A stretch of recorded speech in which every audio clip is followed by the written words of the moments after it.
My name is Jeanette Pasco. I grew up in Portland, Oregon, and moved out to Utah my senior year in high school.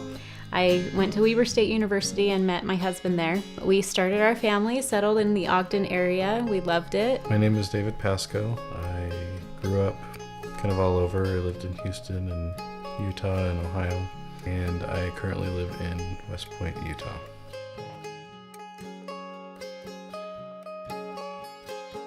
Jeanette and I have been married for 15 years. We have 4 beautiful daughters. Anna is our oldest. She is 13 going on 14 in a couple of weeks. Claire is 11, Eleanor is 6, and Rosemary is 18 months old now. Anna's 3 little sisters absolutely adore her. They don't know anything different, and they love to give her hugs and kisses. It's fun to watch Rosie, our 1-year-old, go over to her and grab her finger and pull her over to the table or wherever she wants her to go, and so they're really sweet with her.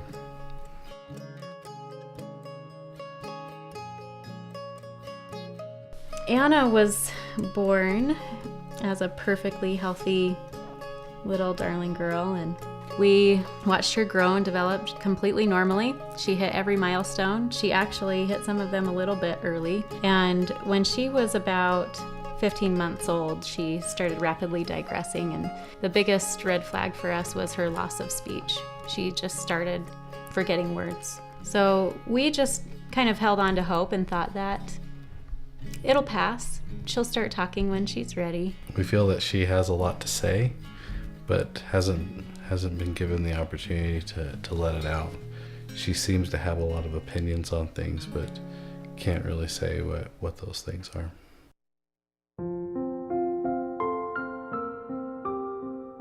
And then when she was about 2 years old, Anna had her first seizure. And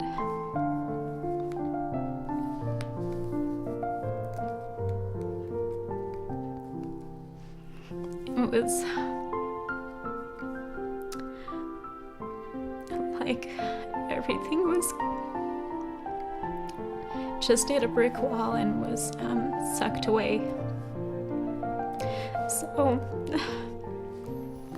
Anna is epileptic, so she has seizures, and throughout her time of having seizures, she's had periods where she would have drop seizures. when she was younger, she was having probably about 20 myoclonic seizures a day where she would just drop and hit the floor and could get concussions, all kinds of injuries, broken teeth. She's cut open her lip.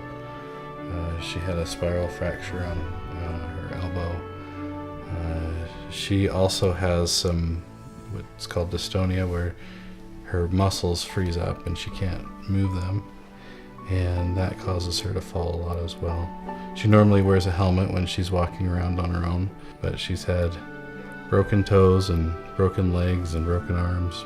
At her peak times, probably about 8 grand mal seizures or tonic-clonic generalized seizures at night. And I've trained myself to listen for any noise that Anna makes. Her seizures could be anything from a little gasp of breath to a terror scream. She has, over her lifetime, experienced a lot of pain and is very strong.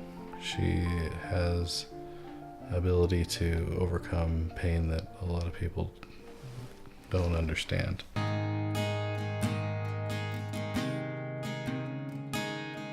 We've done everything that we can as far as medications. She's been on the ketogenic diet, a very rigorous diet through Primary Children's. She also has the vagal nerve stimulator, which is like a pacemaker for the brain. Anytime Anna has a seizure, we take the magnet off and swipe it across her VNS device. The best way to help seizure activity would be if we know it's coming on ahead of time, and then to swipe it and hopefully divert a seizure altogether. When Anna was really little and we lived up in our little home in Ogden, we had a neighbor with a dog named Katie.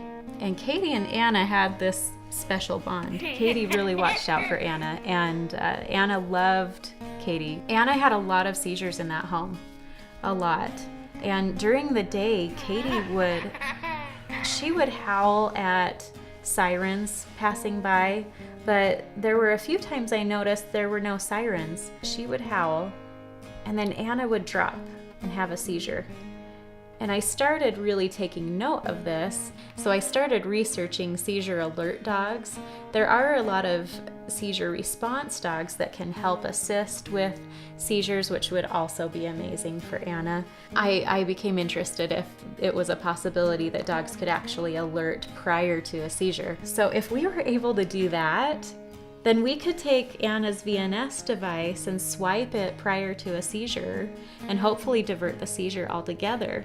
And we really need to do something else to help her so that she can have the best quality of life that she can.